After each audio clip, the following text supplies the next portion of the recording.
আমাদের অনন্য স্টোরি সকল প্রকার পার্ট গল্প দেখতে আমাদের চ্যানেলটি সাবস্ক্রাইব করে পাশে থাকা বেল আইকনটিতে ক্লিক করে অল নোটিফিকেশন অন করে দিন। হুট করেই জান্নাত তার ঠোঁট দুটো আমার ঠোঁটের মধ্যে মিলিয়ে দিল। কতক্ষণ যে দুজনের ঠোঁট একত্রে ছিল তা বলতে পারা মুশকিলই বটে। ছাদ থেকে রুমে এসে শুয়ে থেকে ভাবছি কি থেকে কি হয়ে গেল, আর মুচকি মুচকি হাসছি যে মেয়েটা গত 2 বছর আমাদের রিলেশন চলাকালীন নিজে থেকে আমার হাতটা পর্যন্ত ধরছে কিনা মনে নেই, আর আজ সেই মেয়েটাই চুমু দিয়ে দিল। ভাবা যায়? অবশ্য আমার বিষয়টা খারাপ লাগে নাই, ভালোই তো লাগলো। কথাগুলো ভাবতে ভাবতে ভাবি এসে ডেকে গেলেন খাবার জন্য। আমিও ফ্রেশ হয়ে নিচে খেতে চলে এলাম। সবাই যার যার মতো বসে আছি খাবার জন্য। জান্নাতও আছে, আমার দিকে তাকিয়ে মুচকি মুচকি হাসছে। আমি সেই দিকে খেয়াল না দিয়ে খাওয়ার জন্য বসে পড়লাম। জান্নাত খাওয়ার থেকে আমার দিকেই বেশি আর চোখে তাকাচ্ছে। তাই আমি বললাম, কি বেআইন সাহেব, খাচ্ছেন না কেন? খান খান, লজ্জা পাবার কিছু নেই, নিজের বাড়ি মনে করে খেতে পারেন। কি ভাবি, আমি ঠিক বলছি না? জান্নাত আমার দিকে এবার রাগী চোখে তাকালো।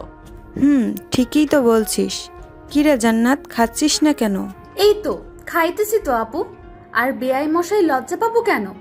এটা তো আমার নিজের বাড়িই মনে করি, আর এটা তো আমারও বাড়ি, তাই না?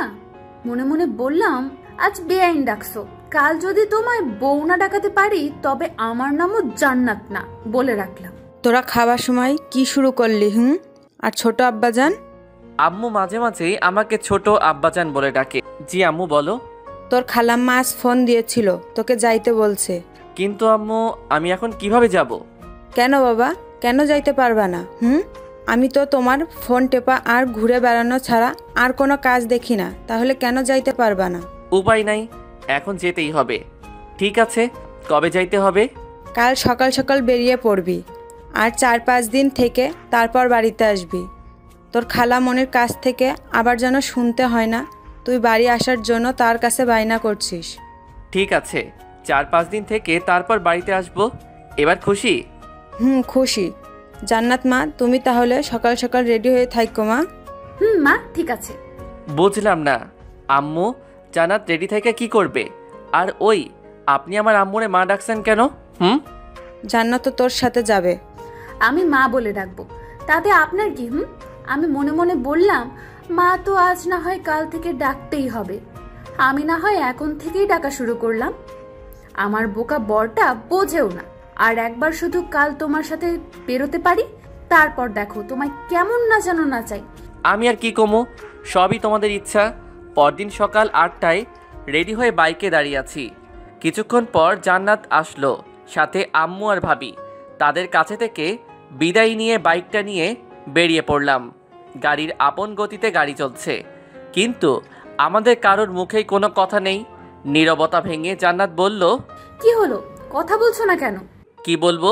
কেন, আমার সাথে বলার তোমার কোনো কথা নেই? আছে তো অনেক, কিন্তু কিছুই মনে পড়ছে না। ফাজলামো করো নাকি? দূর, ফাজলামো করতে যাব কেন? যা সত্যি তাই বললাম। ঠিক আছে, এখন বলো আমার কেমন লাগছে দেখতে? একদম পেতনির মতো, মজা করে বললাম। দেখতে তো মাশাআল্লাহ পরীর মতো সুন্দর। কি বললি কুত্তা? আউ, মারলে কেন? যা সত্যি তাই তো বললাম। আমার পেতনির মতো দেখতে, তাই না? গাড়ি থামা, গাড়ি থামা বলছি। কেন? যা বললাম তাই কর। ওকে। গাড়ি থামানোর পর, আজিজ, তুই বুঝতে পারছিস যে তুই এখন ফেসে গেছিস? মানে আমি ফেসে গিয়েছি মানেটা কি? মনে হচ্ছে এখন যদি আমি চেঁচামেচি করে লোক জড়ো করি আর তাদের বলি তুই আমাকে ভুলিয়ে ভালিয়ে এসব করার জন্য এখানে নিয়ে আসছিস, তাহলে তোর কি অবস্থা হবে ভাবতে পারছিস? কিন্তু আমি তো তোমায় ওইসব করার জন্য আনি নাই। সেটা তো আমি আর তুমি জানি সোনা, এরা তো জানে না। তাহলে আমি এখন পালাবো? পালাও, তবে বাড়িতে আম্মু আর আপুকে কি বলবে? তার মানে? তার মানে তুমি এখন মাইনকার চিপায়। না, হ্যাঁ। তুমি এখন কি করতে চাচ্ছ?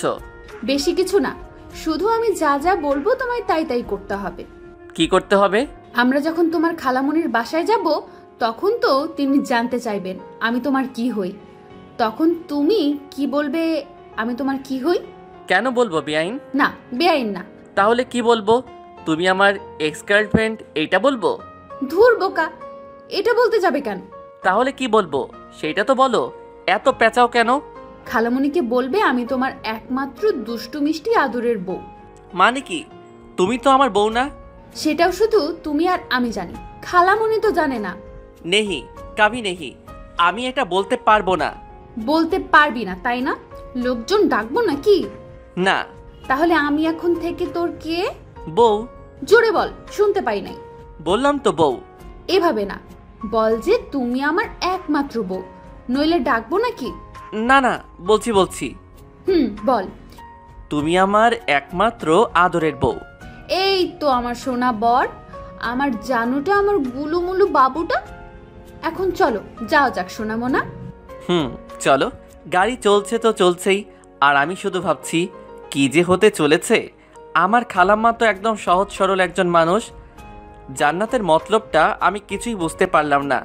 বাইকের আয়নাতে দেখতে পেলাম জান্নাত মুচকি মুচকি হাসছে। এ যেন তার বিজয়ের হাসি। সারা রাস্তা আর একটা কথা হয় নাই দুজনের। গাড়ি এসে থামলো খালামণিদের বাড়ির সামনে। তারপর কলিং বেল দেবার আগে জান্নাত, মনে আছে তো আমি এখন তোমার কে? বউ, একমাত্র আদরের বউ। আমার সোনা বরটা, তোরে দিলাম চুম্মা। তারপর কলিং বেলটা দিলাম। কিছুক্ষণ পরে খালামণি এসে দরজাটা খুলে দিলেন। তারপর আমাকে জড়িয়ে ধরলেন। তারপর খালা জান্নাতের দিকে তাকিয়ে বললেন, কেমন আছিস তোরা? আলহামদুলিল্লাহ ভালো খালাম্মা, তুমি কেমন আছো? আলহামদুলিল্লাহ, আমিও ভালো আছি। ও নিশ্চয় আমাদের বৌমার বোন, তাই না? জি খালাম্মা, তাছাড়াও আমার একটা পরিচয় আছে। কি গো, বলো না কেন, বলো। আরো একটা পরিচয় মানে? সেটা কি? না মানে খালা, জান্নাত আমার বউ। কি, তোমরা বিয়ে করে নিলে আর আমাকে জানালে না? খালামণি, আমরা যে বিয়ে করেছি এটা কেউ জানে না। এমনকি আমাদের এখনো বাসরটাও হয় নাই। কত শখ ছিল আমার বরটার সাথে বাসর করব, তা এখনো হয়ে ওঠেনি। মাইয়াই বলে কি, এখানে আবার বাসর কই থেকে আসলো? কি করতে চাচ্ছে জান্নাত? আমি তো কিছুই বুঝতে পারছি না। প্রথমে বিয়ে না করেই আমার বউ হয়ে গেল, আর এখন বলছে বাসরের কথা। আল্লাহ রক্ষা করুন আমায়, কোথায় যে ফেসে যাচ্ছি নিজেও তো বুঝতে পারছি না। কি, তোরা যে বিয়ে করেছিস বাড়িতে কেউ জানে না? না গো খালামণি, কেউ জানে না। আজিজ বলল খালামণি নাকি অনেক ভালো, আর তোমার কাছে আসলে নাকি তুমি সব কিছু সমাধান করে দিবে। তাই তো তোমার কাছে আমরা চলে আসলাম। তোরা চিন্তা করিস না, আমি সব ঠিক করে দেব। আর আজিজ, তুই বিয়ে করবি আমাকে একবার বলতে পারতি, আমি কি না করতাম নাকি রে বাবা? তুই জানিস না তোর খালামণি তোকে কতটা ভালোবাসে। আমার কতটা ইচ্ছে ছিল তোর বিয়ের কাজ আমি নিজের হাতে করব, তা তুই করতে দিলি না। খালামণি, তুমি কি এখন আমাদের কথা শুনবে নাকি ভিতরে ঢুকতে দিবে? আর আলিফকে তো দেখছি না, ও কোথায়? আলিফ আমার খালাতো ভাইয়ের নাম। ও হে, ভিতরে আয়। আর তোর ভাই তো কলেজে গেছে, তোরা আলিফের রুমে গিয়ে বসে বিশ্রাম নে।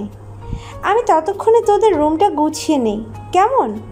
ঠিক আছে খালামণি, আর আলিফ আসলে আমার কাছে পাঠিয়ে দিও। বাবা, তোর ফোনটা দিয়ে যা, আলিফকে ফোন দিয়ে তাড়াতাড়ি আসতে বলি। খালামণিকে ফোনটা দিয়ে আলিফের রুমে দুজনে চলে আসলাম। তারপর আমি, ওই তোর মতলবটা কি বলো তো? তোমার ভাবসাব মোটেও সুবিধার মনে হচ্ছে না আমার কাছে। কেন জানো, তোমার কি মনে হচ্ছে? আর আমার বরটা কি রাগ করলো নাকি? আমি মোটেও তোমার বর নই। তো তুমি আমার কে? কেউ না। সত্যিই আমি তোমার কেউ না? কি হলো, চুপ করে গেলা কেন, বলো। সত্যি আমি তোমার কেউ না? বলেই জান্নাত আমার কাছে আসতে লাগলো। এই কি করছো? কাছে আসবে না, দূরে থাকো বলছি। কাছে আসবো, তুমি কি করবে? কি করবে? আমি কিন্তু চেঁচাবো। চিল্লাও চিল্লাও, যত পারো চিল্লাতে থাকো। এই না না, ধুর ছাই, কে শোনে কার কথা? জান্নাত আমার মাথার দুপাশে ধরে চার ঠোঁট এক করে দিল।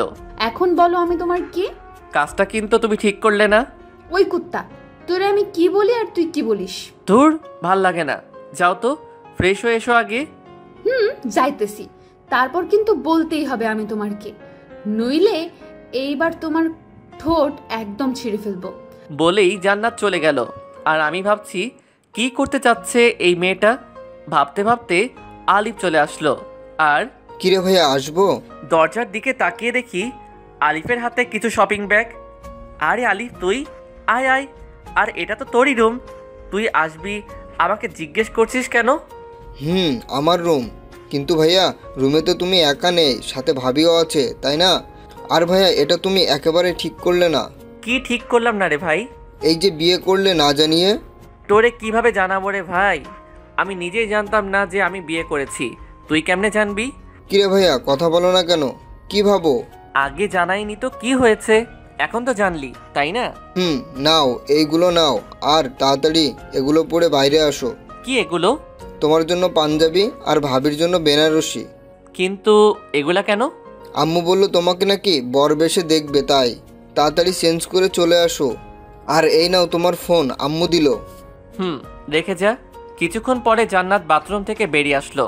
তারপর কার সাথে কথা বললে গো এতক্ষণ? আলিফ আসছিল এগুলো দেবার জন্য। কি এগুলো? খুলে দেখো। ওয়াও, খুব সুন্দর এগুলো। আমাদের জন্য? আমার খুব পছন্দ হয়েছে, কিন্তু এগুলো কিসের জন্য? সবকিছু খুলে বললাম কি জন্য। তারপর দুজন রেডি হয়ে বাহিরে আসলাম। বাহিরে বের হয়ে যা দেখলাম, একজন মুরব্বী লোক খাতা কলম নিয়ে বসে আছে। দেখে মনে হচ্ছে কাজী হবে হয়তো, কিন্তু কেন? আয়, তোরা এখানে বস। খালামণি, উনি কে? উনি তো কাজী সাহেব। তোদের আবার বিয়ে দেবার জন্য নিয়ে আসলাম আলিফকে দিয়ে। আমার অনেক দিনের শখ ছিল তোর বিয়ে আমি নিজে দাঁড়িয়ে থেকে দিব। আমি জান্নাতের দিকে তাকিয়ে দেখলাম মেয়েটাও মনে হয় এই কথাটা শোনার জন্য মোটেও প্রস্তুত ছিল না।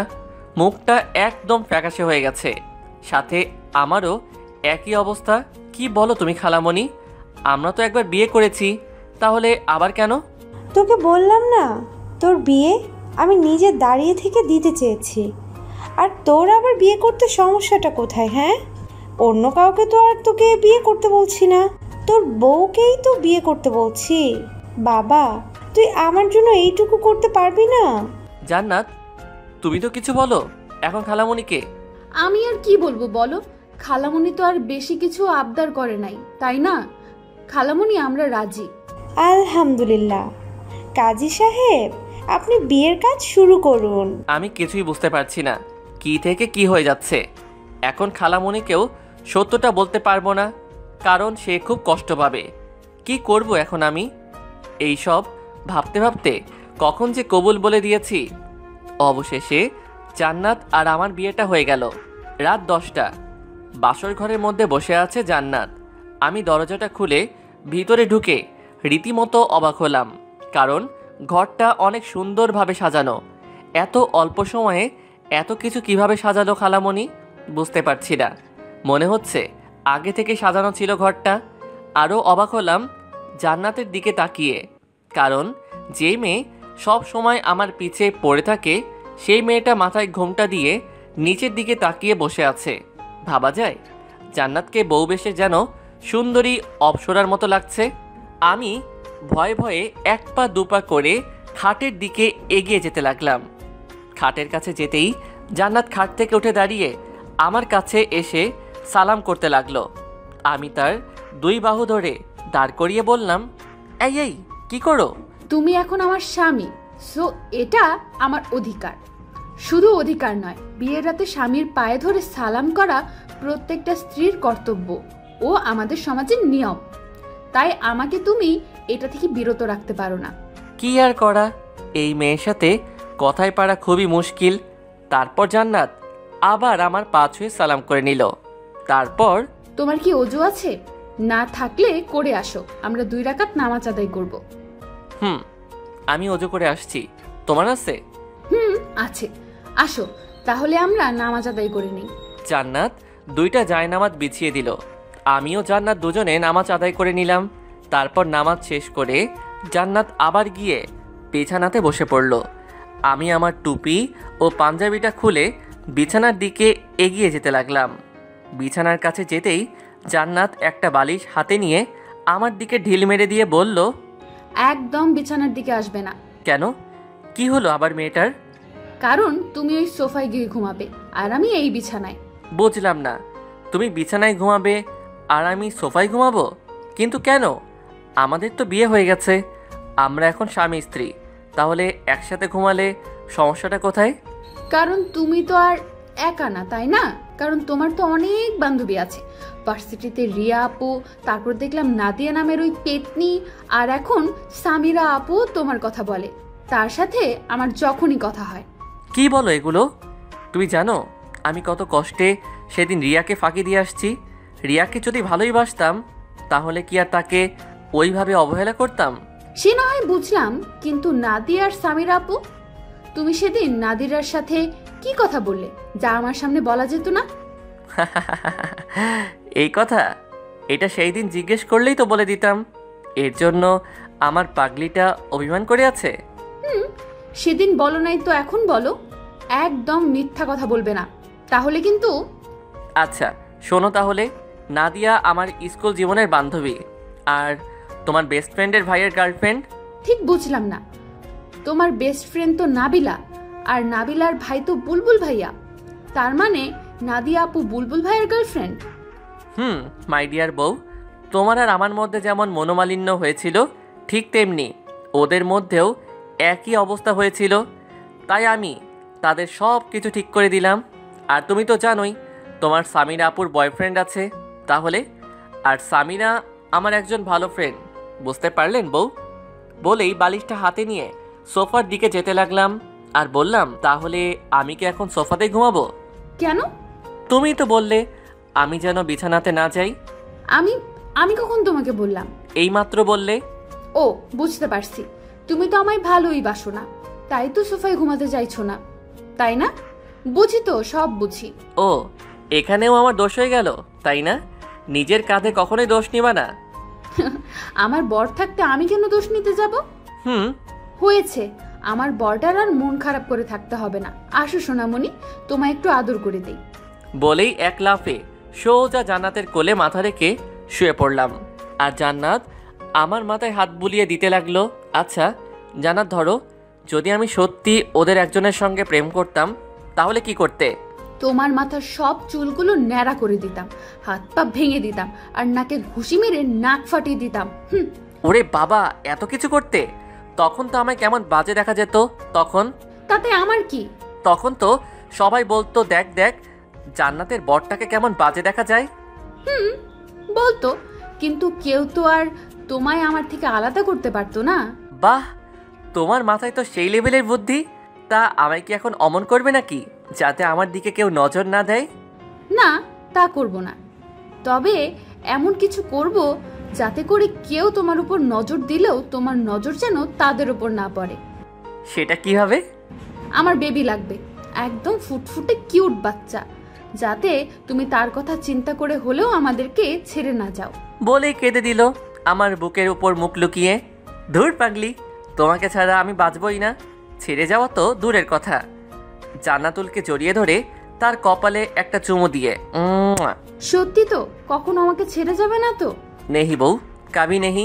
তারপরও আমার বেবি লাগবে, আর আজকে থেকেই মিশন শুরু করব আমরা। আজকে থেকেই? তাহলে দেরি কেন, চলো লেগে পড়ি, আমাদের মিশন স্টার্ট করি, কি বলো? যা দুষ্টু। ইস, আমার বউ তো দেখি লজ্জাও পায়। আসো আসো, আরও কাছে আসো বউ, আর লজ্জা পেতে হবে না। আসো, আমাদের মিশনটা স্টার্ট করা যাক। বলেই জান্নাতের ঠোঁটে আমার ঠোঁট ডুবিয়ে দিলাম। ধীরে ধীরে আমরা একে অন্যের মাঝে হারিয়ে যেতে লাগলাম। সব কিছু জানতে চাহিয়া লজ্জা দিবেন না। আমাদের মিশন কমপ্লিট, এখন ফরজ গোসলটা করতে হবে। আমরা এখন যাই, ফরজ গোসলটা সেরে আসি, কেমন? বিশেষ দ্রষ্টব্য, ভুল ত্রুটি ক্ষমা ও সুন্দর দৃষ্টিতে দেখবেন। আর ভালো লাগলে লাইক কমেন্ট করে সাথে থাকবেন। আপনাদের লাইক কমেন্ট দেখলে মনে হয় গল্পটা আপনাদের ভালো লেগেছে এবং আপনারা গল্পটা পড়েছেন, আর তাতে করে আমারও পরবর্তী পর্বটা দেওয়ার আগ্রহ বেড়ে যায়।